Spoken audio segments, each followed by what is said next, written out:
ఇప్పుడు బ్యాంక్స్ దగ్గర నుంచి మొత్తం మనకు కావాల్సిన ఇన్ఫర్మేషన్ అనేది మనకు వచ్చేసింది. ఇప్పుడు దీన్ని మనం నెక్స్ట్ ఎలా విధంగా ఫర్దర్ ప్రొసీడ్ చేయాలి అంటే జనవరి 2, 2026 మినిస్ట్రీ ఆఫ్ హోమ్ అఫైర్స్ ఒక స్టాండర్డ్ ఆపరేటింగ్ ప్రొసీజర్ అనేది తీసుకొచ్చింది. Ministry of home affairs, RBI, I4C Indian cyber crime coordination centre వీళ్ళు ముగ్గురు కలిసి తయారు చేసినటువంటి ఒక పోర్టల్ వచ్చేసి GRM అని చెప్పి అంటాం, grievance redressal mechanism. Banks account freeze అయిపోయినప్పుడు ఏ విధంగా ప్రొసీడ్ చేసి అకౌంట్స్ అన్ఫ్రీజ్ చేయాలి అనే దానికోసము ministry of home affairs introduce చేసినటువంటి పోర్టల్.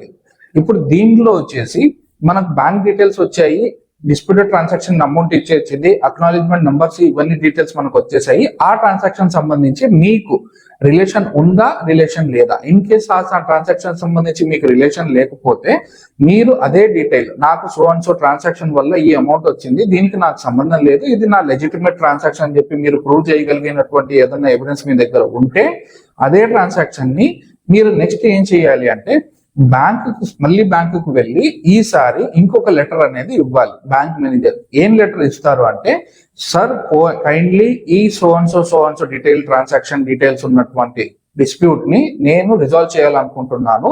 దీన్ని మీరు బ్యాంక్ ద్వారా GRM portal, grievance redressal mechanism పోర్టల్లో దీన్ని మీరు అడ్రస్ చేయగలరు, దీన్ని మీరు కంప్లైంట్ రిజిస్టర్ చేయండి అనేది ఒక లెటర్ అనేది మీరు మళ్ళీ బ్యాంక్ సబ్మిట్ చేయాలి. ఈ లెటర్ ఫార్మాట్ కూడా మీకు కావాలి అని చెప్పి అనుకుంటే కమెంట్ కి వచ్చేసి GRM అని చెప్పి నాకు కామెంట్ చేయండి. ఈ లెటర్ ఫార్మాట్ అనేది కూడా నేను మీకు సెండ్